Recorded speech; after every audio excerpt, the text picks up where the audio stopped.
Hey everybody, welcome to the Poke Chalet. So, I wanted to talk about this shift, and we're going to see this soon. The attempt for Pokemon to bring their product prices back to MSRP.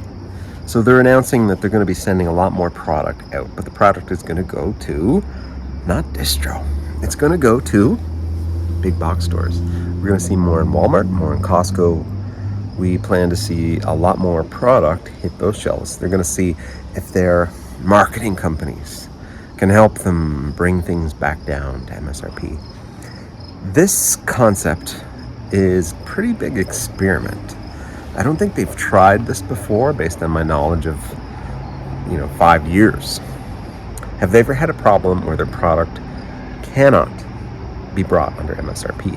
New releases, old releases, this is the first time that, like I said, a Sword and Shield booster box, 5 years old, Battle Styles, is the cheapest booster box compared to all the other sets, which is pretty ridiculous, right?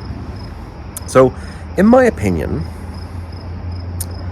I don't think it's going to work. Now, I have reasons to say it's not going to work. I own a store, I buy from distribution. Distribution pumps up their prices and I pay them. And I buy more and my customers pay more, and it sucks, but it happens.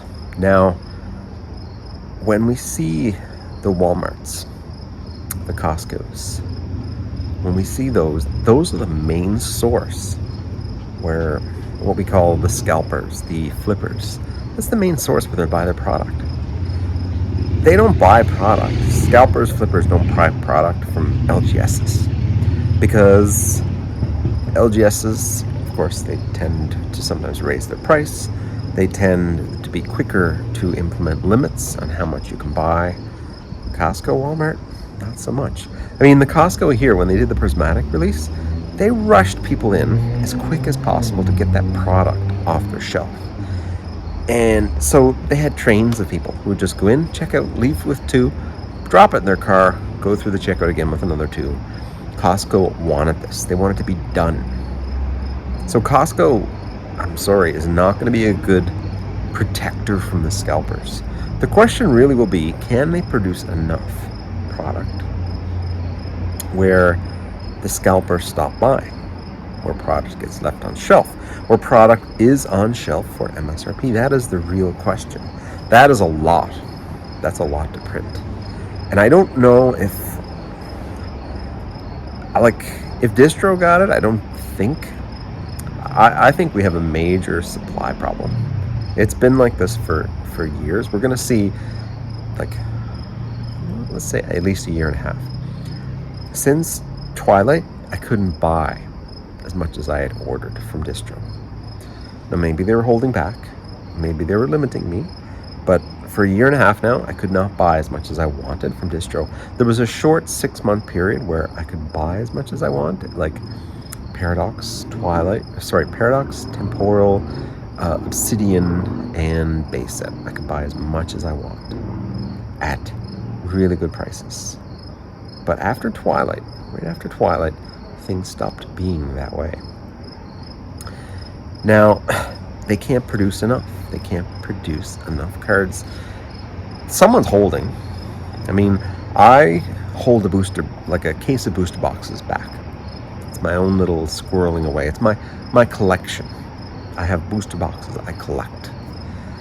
I would have to assume that it's possible a distro has a pallet, a product that they keep back. They have a pallet of booster boxes, maybe a pallet of Charizard premium collections, Charizard UPCs, maybe. But I don't think this is enough product to put distribution in a position where they want to push it onto their customers. This has been the case before Twilight. Distribution wanted customers to take more. There was crap product. Like, when's the last Battle Academy? There should have been a Battle Academy this summer. There should have been battle decks that suck this summer, and there was none. The battle decks were the Marnie and Stevens Metagross back. Those decks were awesome. Not only that, they had an IR in them, which it was a Marnie IR. It was beautiful. there's not the product creation team, the cards, the collection, the Pokemon. They're too good to match the capacity of the printer's supply. And I don't think there's enough supply to hit all of the Walmarts, all of the Costco's in such a state where the flipper dippers stop buying. So we shall see. It's a grand experiment. It's something we're going to see happen over the next 3 to 6 months, right up until Christmas. We're going to see that tons of product is going to go to Walmart's. You're going to have more fights at Walmart's and Costco's. Costco is going to try to get rid of the product as quick as possible. I really hope product in Costco goes limits and online only. That would be pristine, smart thing for Costco to do.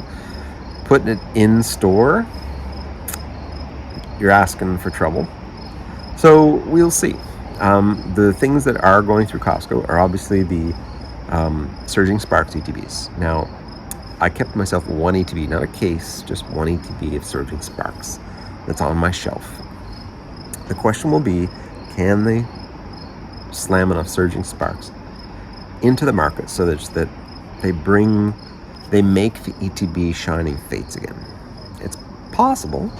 In theory, Surging Sparks has lost its glimmer, mostly because of pack price. Surging Sparks, while a great set, people don't want to open it because it has a high pack price per value. Twilight is the same, high pack price right now. Temporal, same. People, it's just old. These products, everything before, like Twilight before, I think Stellar is probably fine. All these products are going to be, they're not going to be reprinted by Pokemon. They're probably going to focus on the big ones. Destined, Surging. I hope they print Prismatic in the ground. They need to bring Prismatic packs back down to $5 a pack.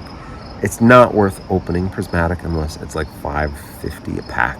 Like, they need to slam that. And we're never going to see those pack prices in Canada because tariffs, stupid tariffs, unless they start printing Canadian packs in Europe.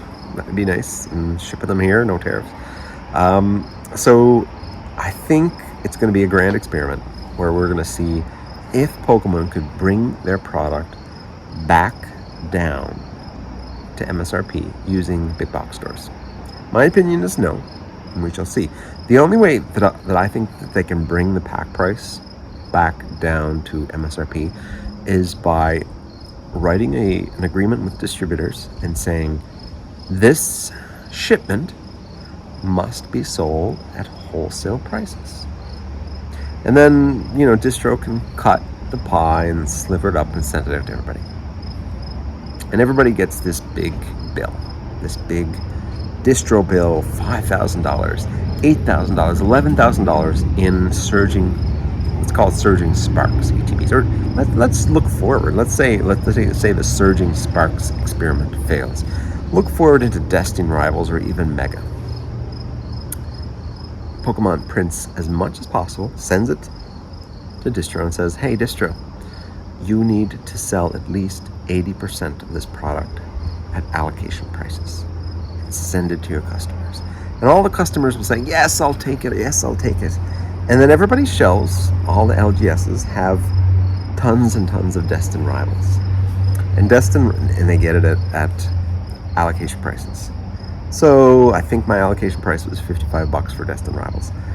Get a bunch of Destin Rivals ETBs. And they're everywhere. All the jabronis at the vending place, they paid a lot. They bought 6 cases of ETBs. They have a $5,000 distro bill. I have a $10,000 distro bill. My competitor has a $10,000 distro bill. And there's ETBs everywhere. Do you know what's going to happen?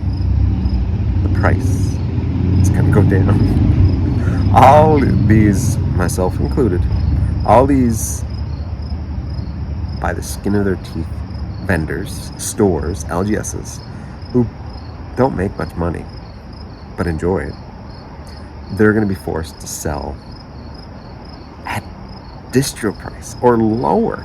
just to recover the money.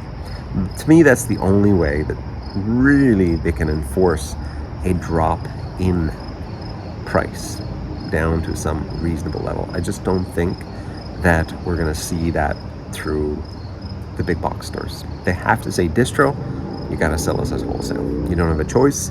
Sell it at wholesale, send it to your customers, bing, bada boom, bada bing, and that's it. So that's my opinion.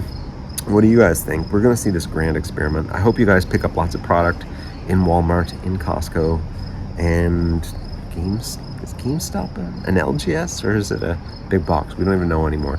So I hope you guys get lots of product, and we get to see what happens when Pokemon tries to control the secondary market price of their product. It's interesting. Like, subscribe. Tell me what you think.